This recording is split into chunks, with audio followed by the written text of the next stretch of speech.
मैं जानता हूं कि आज आप लोग बहुत देर से इतनी कड़ी गर्मी में हम सबको सुनने के लिए इंतजार कर रहे हैं और इसलिए आप लोग थक गए होंगे।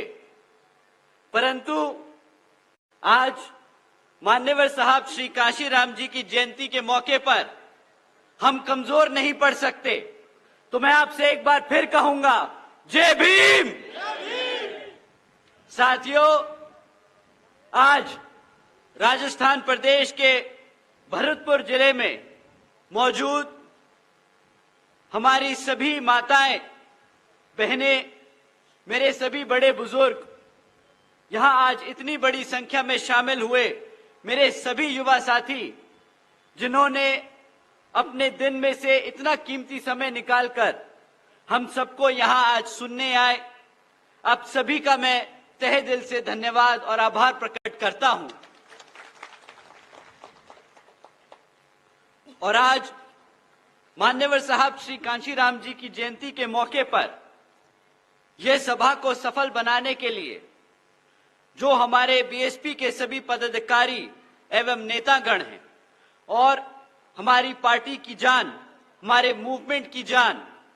हमारे सभी कार्यकर्ताओं जिन्होंने इतनी मेहनत कर इसको सफल बनाया, आप सभी का भी मैं तहे दिल से धन्यवाद और आभार प्रकट करता हूं। साथ ही आज मान्यवर साहब श्री कांशीराम जी की जयंती के मौके पर उनको शत शत नमन व अपार श्रद्धा सुमन अर्पित करता हूं। देश भर में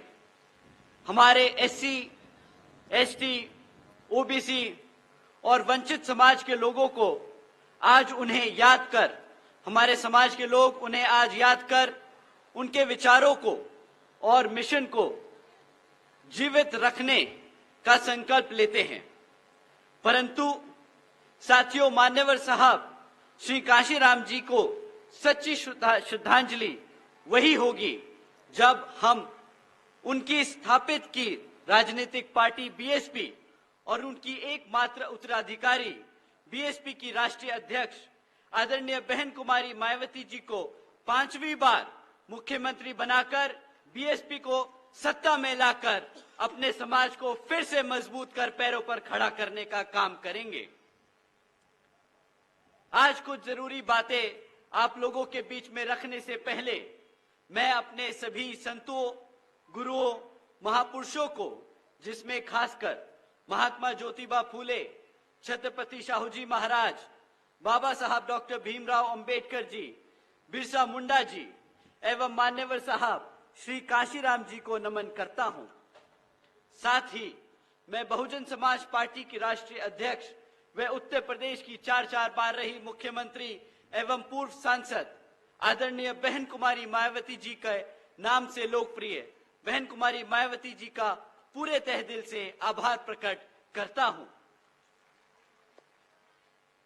जिन्होंने अपनी पूरी जिंदगी बामसेफ, डीएस4 वे बीएसपी के जन्मदाता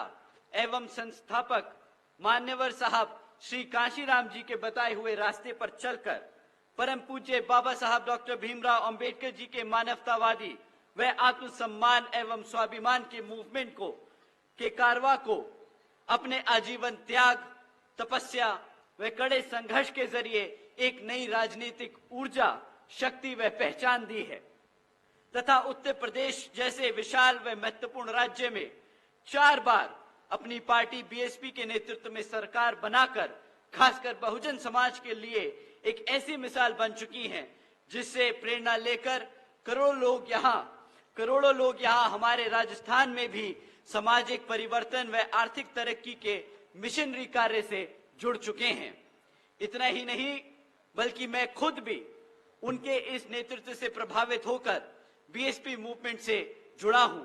और उनके पद चिन्हों पर चलकर इस मिशनरी दायित्व को, कर्तव्य को व फर्ज को अपनी आखिरी सांस तक निभाने की पूरी कोशिश करता रहूंगा। साथियों, मान्यवर साहब श्री कांशीराम जी ने बहुजन समाज को सिर्फ जागरूक ही नहीं किया बल्कि उसे एक ऐसी राजनीतिक ताकत बनाई कि आज हमारे समाज के बिना कोई सरकार बनाने की सोच भी नहीं सकता है। मान्यवर साहब श्री कांशीराम जी की उसी सोच को राजनीतिक हकीकत बनाया हमारी आदरणीय बहन कुमारी मायावती जी ने। उन्होंने उनके नेतृत्व में बहुजन समाज पार्टी ने उत्तर प्रदेश में 4 बार सरकार बनाई। आदरणीय बहन जी के शासनकाल में एससी, एसटी और ओबीसी के साथ साथ सर्व समाज में से गरीबों और कमजोरों का ऐतिहासिक उत्थान किया गया। हमारी सामाजिक पहचान बढ़ी, हमारी राजनीतिक ताकत मजबूत हुई और सबसे बड़ी बात है हमारा स्वाभिमान बढ़ाया। 2007 में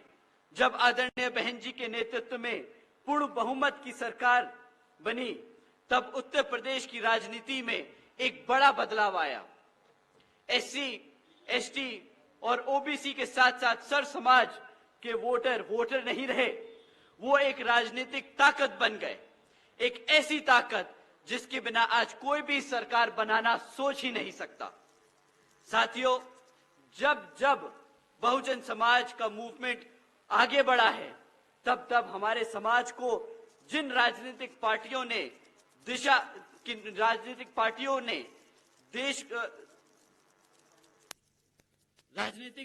ने हमेशा हमें रोकने की कोशिश की, हमें दबाने की कोशिश की, हमें कुचलने की कोशिश की है। जब जब हमारा समाज एकजुट होकर आगे बढ़ने की कोशिश करता रहा है।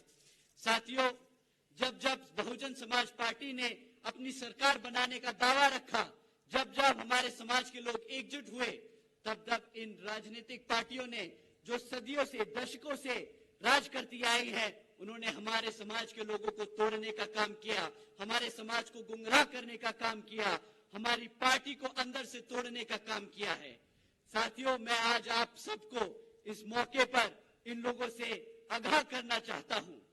जिसमें से सबसे पहले जो हमारे खिलाफ जो रही है हमेशा से, वो है समाजवादी पार्टी, जो आज सत्ता में आने के लिए मान्यवर साहब श्री कांशीराम जी की जयंती बना रही है। ये लोग वो हैं जो जब जब यूपी में सरकार में आए, तब तब उन्होंने हमारे मान्यवर साहब के मिशन को, हमारी आदरणीय बहन जी को और हमारे पूरे समाज को कुचलने के लिए कोई कसर नहीं छोड़ी। आज चुनाव का समय है, तो मान्यवर साहब श्री कांशीराम जी की जयंती बनाकर हमारे बहुजन समाज को गुमराह करने के लिए, उनका वोट छीनने के लिए ये लोग साजिश कर रहे हैं। मैं आप लोगों को बताना चाहूंगा और इन सब से पूछना चाहूंगा कि अगर आप लोग मान्यवर साहब का सम्मान करते हैं, तो उनके नाम पर बनाए गए आदरणीय बहन कुमारी मायावती जी के सरकार के दौरान जो जिले बनाए गए थे, उनके नाम क्यों बदले जब आप सत्ता में आए? महापुरुषों के नाम पर जो हमने, बहन जी ने, बीएसपी ने पार्क बनाए, जो कॉलेजेस और यूनिवर्सिटीज उनके नाम पे रखी हमारे समाज के महापुरुषों के नाम पर, तो जैसे ही आप सरकार में आए, सत्ता में आए, तो आपने हमारे समाज के महापुरुषों के नाम क्यों बदल दिए? क्यों आपने उन कॉलेजेस और यूनिवर्सिटीज के नाम बदले और हमारे समाज के जो महापुरुषों को आदरणीय बहन जी ने, मान्यवर साहब श्री कांशीराम जी ने, इस बहुजन समाज के लोगों ने, पार्टी ने उनको वो सम्मान देने का काम किया, तो क्यों आपने उनका सम्मान छीना? इतना ही नहीं साथियों, मैं इनसे आज पूछना चाहूंगा कि अगर आप बहुजन समाज के संस्थापक, बहुजन समाज पार्टी के संस्थापक मान्यवर साहब का आज इतना सम्मान करने की बात कर रहे हैं, तो 2 जून 1995 को लखनऊ के गेस्ट हाउस में हमारी पार्टी की राष्ट्रीय अध्यक्ष परम आदरणीय बहन कुमारी मायावती जी, जिसको हमारा समाज एक नेता नहीं भगवान मानता है, उन पे आपने हत्या करने की कोशिश की। हमारा समाज ना भूला है और ना हमारे समाज के लोग आप लोगों को कभी ये भूलने देंगे कि आप लोग जो आज ये ढोंग कर रहे हो मान्यवर साहब श्री कांशीराम जी की जयंती बनाकर, आपका सच हमेशा हमेशा हमारी आंखों के सामने रहेगा। हमारे नेता, हमारी पार्टी के लोग आपको याद दिलाते रहेंगे कि किस तरह आपने हमारे समाज के साथ विश्वासघात किया है। हम भूले ना हम भूले हैं और ना हम अपने समाज के और देश के लोगों को कभी भूलने देंगे। साथियों, इसी कड़ी में जिस तरीके से समाजवादी पार्टी हमारे समाज को गुमराह करने की कोशिश कर रही है, उसी तरह कांग्रेस पार्टी भी हमारे समाज को हर उस मोड़ पे, हर पल पे तोड़ने की और गुमराह करने की कोशिश करती आई है। आज श्री राहुल गांधी जी का कोई मौका नहीं ऐसा मौका छोड़ते जहां पे वो हमारे समाज को टटोलने की कोशिश करते हैं। आज वो कसम खाते हैं कि अगर मान्यवर साहब श्री कांशीराम जी नेहरू जी के समय में होते तो उन्हें नेहरू जी मुख्यमंत्री बनाते।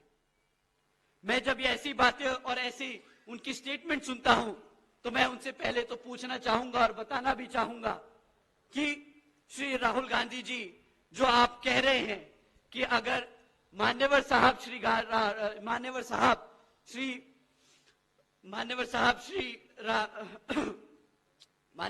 अगर नेहरू जी के समय में होते तो आप उन्हें मुख्यमंत्री बनाते, परंतु हकीकत तो यह है कि हमारे मान्यवर साहब वो हैं जिन्होंने इस समाज को उठाया, जगाया, बाबा साहब की सीखों को घर घर लेके गए और वो ऐसे नेता थे जिन्होंने मुख्यमंत्री और प्रधानमंत्री बनाए हैं, नेता बनाए हैं। तो अगर मान्यवर साहब नेहरू जी के समय में होते तो वो नेहरू जी को प्रधानमंत्री बनाने की ताकत जरूर रखते, ना कि आपके नेहरू जी हमारे मान्यवर साहब को मुख्यमंत्री बनाते। दूसरी बात मैं आप सबसे पूछना चाहूंगा कि जब मान्यवर साहब श्री कांशीराम जी का देहांत हुआ तब क्यों एक भी दिन आपने राष्ट्रीय शोक में नहीं घोषित किया? आपकी कांग्रेस पार्टी पूरी सत्ता में थी, पूर्ण बहुमत से आपकी पार्टी सत्ता में थी, आपकी सरकार रही। जब मान्यवर साहब का देहांत हुआ तब आपने एक दिन का भी राष्ट्रीय शोक नहीं रखा और आज आप बात करते हैं कि हम मान्यवर साहब और उनकी पार्टी उनके लोगों को सम्मान देंगे। साथियों, कांग्रेस पार्टी भी सिर्फ हमारे समाज के लोगों का शोषण करती आई है। आज जब चुनाव सर पर है तो उन्हें हमारे मान्यवर साहब याद आ रहे हैं, आज उन्हें हमारी पार्टी याद आ रही है, आज उन्हें हमारा समाज याद आ रहा है। साथियों, इन दोनों के साथ साथ अगर हमारे समाज को खतरा है तो वो तीसरी सबसे बड़ी पार्टी है बीजेपी। साथियों, एससी एसटी आरक्षण में